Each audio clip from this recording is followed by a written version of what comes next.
እና ሴፉን ያስደነግጣቸው የነጻነት ወርቅነህ ተተኪ እስቲ እናዳምጠውና እንመለስ። ነጻነትን ቢመስል ነው አይተነው እንመለስ።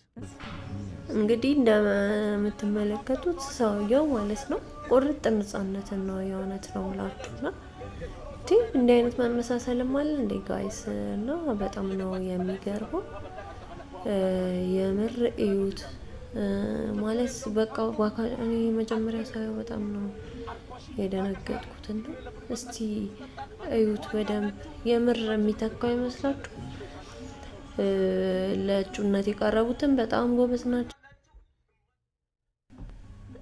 እነሱም እንደዛው ጎበዝ ናቸው እና ነገር ግን ይሄ ሰውዬ የምር በጣም ነው እንትን የሚለው የሚመሳሰለው ምናምን ድምፁ፣ ፊቱ፣ ሁሉ ነገሩ በቃ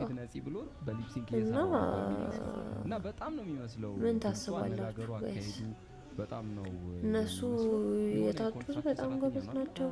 የሚያስደነግጥ ነው የምር እና ያው ነፂን በማጣት መልክም መመሳሰሉ ደግሞ ቢተካ በዚህ ሰውዬ እና የሆነ ራሱን ሆኖ ይመስለው ደግሞ ነጻነት የሆነ እንደዚህ አዳማ መጥቶ የሰራው ማስታወቂያ ነበር መሰለኝ እና የሆነ ቦታ ያየው ሁላ ነው የሚመስለው እና እሱ ኤዲት ተደርገው ነው ምናምን ይመስላል እና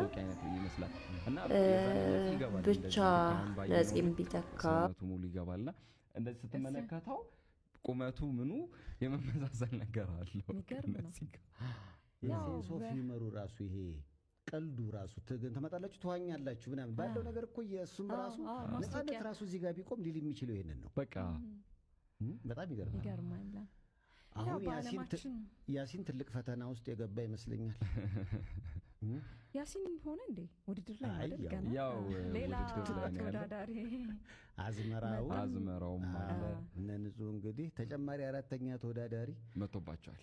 አዎ ሰሜ ባሪያውም ቢመጣ ጥሩ ነው። በዚህ አይነት እንግዲህ 3 4 5 እየሆኑ ነው ማለት ነው። ሰሜ ሊወዳደር ነውና በጣም የገረመኝ ሰምቼ ደወልኩለት እና ማለት ሪኮመንዴሽን እየቀረበለት ነው። ትክክለኛው ነጻነትን የምተካው እኔ ነኝ አለኝ። እንዴት እለዋለሁ?